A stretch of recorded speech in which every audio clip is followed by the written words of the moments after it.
இருந்து உயிர் நீத்த தலைவர்களுள் காந்தியடிகள், ஜான்சி ராணி, வேலுநாச்சியார், முத்துவடுகநாதன், கட்டபொம்மன், வல்லபாய் பட்டேல், செங்கல் செம்மல், பாபு சுந்தரநாத், திருப்பூர் குமரன், வாஞ்சிநாதன், சுப்பிரமணிய ஐயர், மாவீரன் முத்துக்கோன் இன்னும் பலரும் உதிரம் சிந்தி பெற்றுத்தந்தது இச்சுதந்திரம் என்பதை நாம் அறிவோம். அத்தோடு எம் மண்ணை மொழியாம் தமிழில் கவிதை பாடி அனைவரின் உள்ளத்திலும் சுதந்திரம் என்னும் விருட்சத்தின் விதையை வீசி இதன் அர்த்தத்தில் நித்தம் நித்தம் சுதந்திரத்தின் வேட்கையை புத்திய எப்பாட்டு தலைவன் முண்டாசு கவிஞர் பாரதி மற்றும் பல கவிஞர்களையும் நாம் அறிவோம்.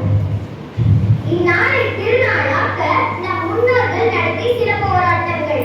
1780 ராணி வேலுநாச்சியார் ஆங்கிலேயருடன் போரிட்டு வெற்றி பெற்றார். 1850 வேலு சிப்பாய் கழகம், 1919 ஜாலியன் வாலாபாக் படுகொலை, 1930 உப்பு சத்தியாகிரகம், 1920 ஒத்துழையாமை இயக்கம்.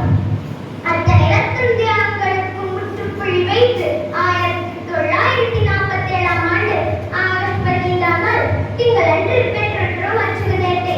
எல்லோரும் ஒன்றிடும் காலம் வந்ததே, பொய்யும் ஏமாற்றும் தொலைகின்ற காலம் வந்ததே, நீ நல்லோர் பெரியோர் எனும் காலம் வந்ததே, கெட்ட நயவஞ்சகாரருக்கு நாசம் வந்ததே, ஆடுவோமே பண்பாடுவோமே ஆனந்த சுதந்திரத்தை அடைந்திருந்தோம் என்று வரிகளை பாடி இனிவரும் தலைவர்கள் சோதனைகளை சாதனையாக்கி சரித்திரத்தில் புது சகாப்தம் படைப்போம். உறுதிகள் பறிக்க